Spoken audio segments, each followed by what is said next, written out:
Sveiki visi vėl. Kągi, šiandien norėjau biškį tokią paplepėti. Grįžau po išeiginių, sėdau už vairo, taip gera vairuoti. Praeitą savaitę turėjau mokinę, moterį. Ir praeitą savaitę buvau sugrįžęs prie dizelinių Mersų Actros 21 metų. Ką aš jums galiu pasakyti, kai šiandien grįžau vėl prie elektros, aš toks patenkintas ir laimingas, kad negaliu net apsakyti.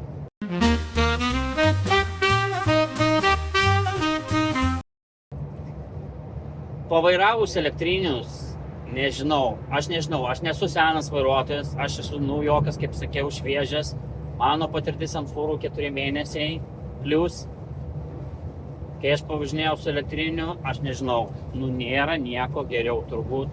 Taip, tai neskirta labai ilgiem reisam, nėra krovimo stočių, pakankamai ir taip toliau ir taip panašiai. Bet tas važiavimo komfortas, ta tyluma, tas, kaip sakyt, švelnumas važiavimo, vairo lengvumas palyginus su senaisiais tais Actrosais. Koks jis senas, 21 jais, dar senas yra. Bet esmė tame, kad, visai kitas komfortas. Biškį karšta. Tiksliau, šiandien oras labai lyja, vėjas, šiandien Anglijoje uraganas vienas, perspėjimai dideli. Tai esmė tame, kad kai sugrįžau dabar vieną elektrinio ir dabar sėdžiu pats vairuoju, nereikia sėdėti šalia, kai mokinau tą moterį, tai, yra kaifas. Pagaliau pats už vairo, nieko nereikia aiškinti, nieko nereikia daryti ir tuo labiau, kai mano patirtis yra maža, man instruktorium būti. Tikrai per anksti. Mes mokinam kartais naujokus vien tik tai dėl to, kad išmokinti, kaip dirbti su programėlė, kaip elgtis atvažiavusi Amazonės sandėlius. Tai čia, tas yra nesunku. Tiesiog parodyti, kaip programėlė veikia, ką daryti atvažiavusi sandėlį ir taip toliau ir taip toliau. Aš tai jau turėjau tokių mokinių, sakysim, bet pirmą kartą turėjau mokinę, kuri nemoka parkuotis. Aš pats, kaip sakiau, nesu profas.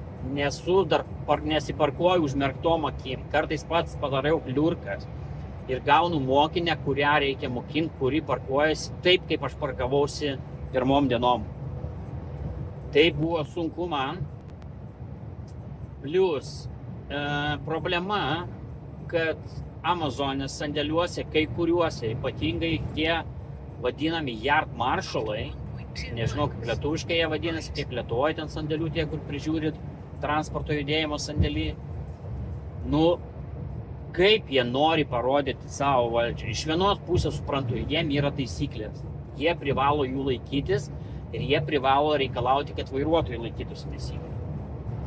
Bet kartais tos taisyklės, ant tiek nelogiškos atrodo ir jie ten, kai kurie nieko, kai kurie normaliai reikuoja, kai kurie tai aš valdžia, žinai. Užknisa. Ir tada, kai tu mokini, tau reikia kartais išlipti iš mašinos, kad parodyti, kur ją įsukti, nes pačiam sėdėti mašinai, nelabai gerai išmatau per tos veidrodžius, sakysim, ir man nelabai eina, sakau, kai nesu pats profas, labai gerai papasakoti, tai kai aš išlipu iš mašinos, tada sakau, suk čia, tada greičiau pasistato. Ir tada ateina tie yard marshalai, tu negali stovėti čia, pasitraukti ten per 10 metrų, sakau, kaip aš ją įrodysiu, sakau, kaip ją įvairuoti. Negalima čia mokinti. Ypatingai rumunkės tokios yra mergiotės, ten kai kuriuose merginos ten. O Jėzau, kaip jos valdžia nori savo rodyti. Iškart už racijų griebėsi, aš čia tau reportinsiu ir taip toliau, taip panašiai. Tai vienu žodžiu, praeitą savaitę turėjau 2 dienas mokinę, tai tiesiog teko pavargti, ne tame esmė, kad mokinat ją, bet kovojant su Amazonės taisyklėm. Sakysim, bet parkavimas prastas labai ir jau ne pirmą kartą jį mokinasi, ne tik su manim prieš tai važinėjo, dabar su manim 2 dienas pravažinėjo. Bet kaip aš sakau, kol nesėsi pats ir nepradėsi vienas, kol neturėsi šalia, kas tau pasako, tas persilaužimas vyks ilgiau, mano manimu. Vis tiek, kai sėdi pats, nebeturi ką rinktis, nieks tau nieko nepasako, pats darai klaidas, pats jas taisai. Tai tokia mano buvo patirtis praeitą savaitę. Orai buvo tragiški Anglijai, šalta, temperatūra naktį iki -4. Čia angliška drėgmė kaulus laužo taip, kaip Lietuvoje nebūtų turbūt prie -20. Tai tokia mano buvo praeitos savaitės patirtis, jau kaip sakyti, naujoko su stažu ir su mokinė. Tai va, viskas gerai, bet sakau, tos taisyklės, kurios užknisa negyvai, nežinau kaip Lietuvoje. Girdėjau ir kituose sandėliuose mažiau tų taisyklių, bet Amazonė labai griežta su saugumo reikalavimais ir labai daug visokių taisyklių.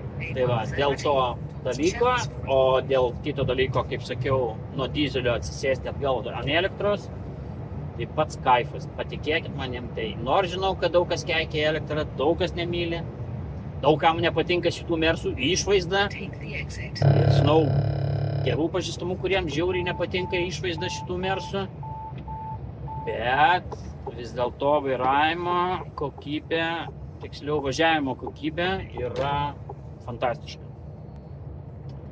Tai turbūt norėjau šiandien tiek papasakoti, jeigu dar kas nors šaus į galvą.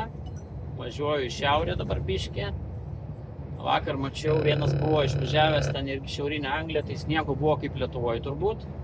Tai sustojusios mašinos buvo visiškai ir sunkvežimiai ir lengvos. Čeklai labai nemėgsta tų dalykų. Tai va, nežinau kaip šiandien kur nuvažiuosiu, bet čia oras tai šlykštus. Tai va, tiek norėjau papasakot, tiek norėjau pasidalinti. Gera sugrįžti ant elektros. Iki. Tai, kas čia per sandėlis, neatsimenu. Čia daug parkingo ar nedaug šitą vietos parkavimo. Tuoj pamatysim. Amazon Ipswich. After 100 yards, you have reached your destination. Reikia privažiuoti prie to ir sustoti.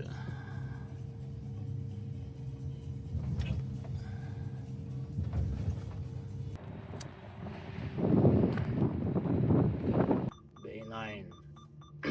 9 rampa. Atsidarom langą.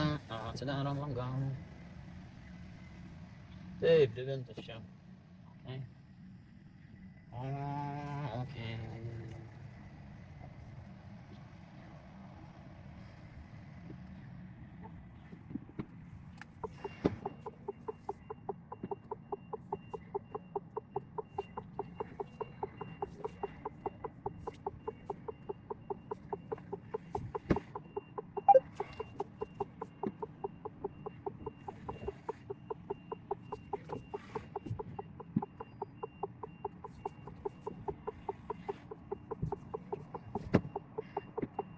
Kaip aš nematau nieko su akiniais per šitas prakeiktas kameras.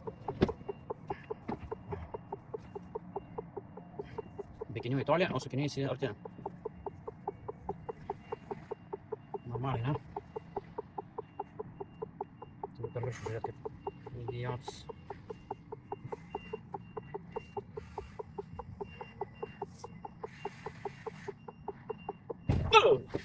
Vai, raminkis, nesidaužyk čia nakvė.